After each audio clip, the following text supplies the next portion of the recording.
नमस्कार दोस्तों, मेरा नाम है श्याम कुमार और स्वागत है आपका अपने चैनल शीटोमैटिक में। आज की वीडियो में हम बात करेंगे ऐप शीट में स्लाइसर्स कैसे यूज कर सकते हैं हम इसके बारे में।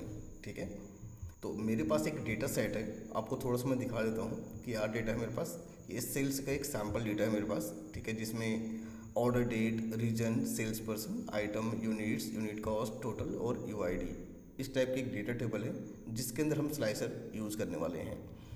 स्लाइसर हम कैसे यूज़ करेंगे, यहाँ पे आप देखो सेल्स पर्सन है अलग अलग, तो इन सेल्स पर्सन के वाइज अलग अलग हम यूज़ करेंगे। अगर आपको यहाँ पे थोड़ा सा और एक लेवल आगे जाना है तो हम नेक्स्ट वीडियो में सीखेंगे, ईमेल आईडी भी ऐड करेंगे और उनको सिर्फ उनका ही एक्सेस देंगे। ठीक है, फिलहाल इस वीडियो में हम सीख रहे हैं जहाँ पे अलग अलग स्लाइसर्स क्रिएट करें सबके लिए। ठीक है, तो चलते हैं अपने ऐप शीट में और यहाँ पे मैंने एक अलग से व्यू पहले ही बना रखा है और रिकॉर्ड का, जहाँ पे मुझे सारे रिकॉर्ड्स यहाँ पे दिख रहे हैं इस तरीके से।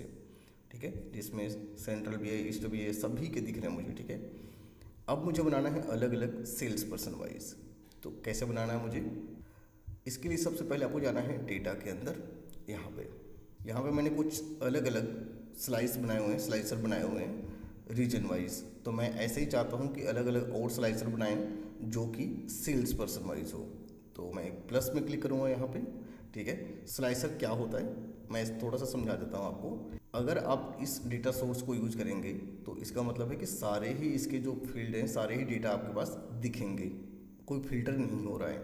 लेकिन अगर आप स्लाइसर यूज करते हैं तो फिल्टर डेटा आप लेके आते हैं किसी अलग व्यू के लिए। जैसे कि यहाँ पे मेरे पास ऑल रिकॉर्ड है तो सारे ही मेरे पास इसी डेटा के आ रहे हैं। अगर मैं इसको चेंज कर दूं तो आपको दिखाई देगा यहाँ पे वेस्ट का ही दिखाई दे रहा है डेटा। अगर मैं इसको ईस्ट कर दूं तो यहाँ पे सिर्फ ईस्ट का ही दिखाई दे रहा है यहाँ पे डेटा। ऐसे ही अगर मैं इसको सेंट्रल करूँ सिर्फ सेंट्रल का ही दिखाई देगा। तो अलग अलग टाइप के व्यूज़ आप यहाँ पे क्रिएट कर सकते हैं। तो इसके लिए हमें क्या करना है, अब सबसे पहले डेटा में से हमें स्लाइस करना है। ठीक है, जो हमारा मेन डेटा है यहाँ पे, तो इसमें क्लिक करना है आपको प्लस साइन पे। उसके बाद आपको सेलेक्ट करना है create new slice for sample data. उसके बाद यहाँ पे आप देखो स्लाइस का नेम है, स्लाइस नेम क्या है, तो मैं यहाँ देना चाहता हूँ जैसे कि नाम आशीष है यहाँ पे, तो मैं आशीष का देता हूँ सबसे पहले। उसके बाद रो फिल्टर कंडीशन, डेटा हमारा वही है, यहाँ पे हमें कंडीशन देना है क्रिएट अ कस्टम एक्सप्रेशन। तो इस जगह पे आपको उसका कंडीशन यहाँ पे डिफाइन करना है। जैसे कि यहाँ पे आपको दो टाइप की चीज़ें मिलती हैं, एग्जाम्पल एक डेटा एक्सप्लोरर। ठीक है, तो चाहें तो आप यहाँ पे आके सेल्स पर्सन को सेलेक्ट कर सकते हैं इस तरीके से, एक ये तरीका है। या फिर आप इसको स्टार्ट कर सकते हैं स्क्वायर ब्रैकेट से, यहाँ पे भी आपको सारे जितने भी कॉलम हैं उनकी डिटेल्स यहाँ पे मिल जाएंगे। ठीक है, तो यहाँ पे सेल्स पर्सन को हम फिल्टर कर रहे हैं। तो सबसे पहले हम किसके ले रहे हैं, आशीष के। आशीष सेलेक्ट किया हमने। आप यहाँ पे देखो एक ग्रीन टिक बन के आ चुका है, इसका मतलब है कि हमारा जो कंडीशन है बिल्कुल सही है। अब करते हैं सेव इसको और यहाँ पे भी हम करते हैं सेव इसको। ठीक है, तो मेरे पास एक अलग से स्लाइसर बन चुका है। अब मैं इसको यूज़ करना चाहता हूँ इस व्यू के अंदर। ठीक है, यहाँ पे जो मेरे पास व्यू है, अगर आप नया व्यू बनाना चाहते हैं तो इस तरीके से कर सकते हैं, ऐड अ व्यू और क्रिएट अ न्यू व्यू। इसका आप एक नाम दे दें, जैसे कि आशीष का है तो आशीष दे देते हैं हम।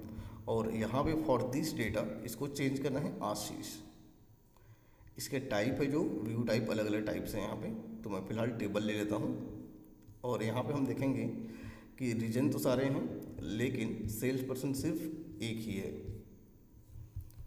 ठीक है, अब इसको मैं सेव कर सकता हूँ या फिर इसके जो डिस्प्ले की वैल्यू है, जो यहाँ पे आइकन बना हुआ है, इसको हम चेंज कर सकते हैं। तो यहाँ पे आप ले लो यूजर। यूजर में बहुत सारे आपको ऑप्शंस मिल जाते हैं, तो किसी एक को हम सेलेक्ट कर लेते हैं इसमें और सेव करते हैं इसको। ठीक है, तो अब आपको यहाँ पे दो व्यू दिख रहा है, एक ऑल रिकॉर्ड जहाँ पे सारी चीज़ें दिख रही हैं और दूसरा है आशीष जहाँ पे सिर्फ आशीष के ही डेटा आपको दिखाई दे रहा है। तो इसे हम कहते हैं स्लाइसर। नेक्स्ट वीडियो में हम इसे देखेंगे कि किस तरीके से आप आशीष का ही डेटा है और आशीष को ही सिर्फ दिखेगा, ये ऑल रिकॉर्ड्स नहीं दिखेगा उसको, तो कैसे हम यूज़र लेवल एक्सेस यहाँ पे लगा सकते हैं उसको हम समझेंगे इसके नेक्स्ट वीडियो में। फिलहाल इस वीडियो में इतना ही। ठीक है, मैं आपसे मिलता हूँ नेक्स्ट वीडियो में, तब तक के लिए बाय बाय।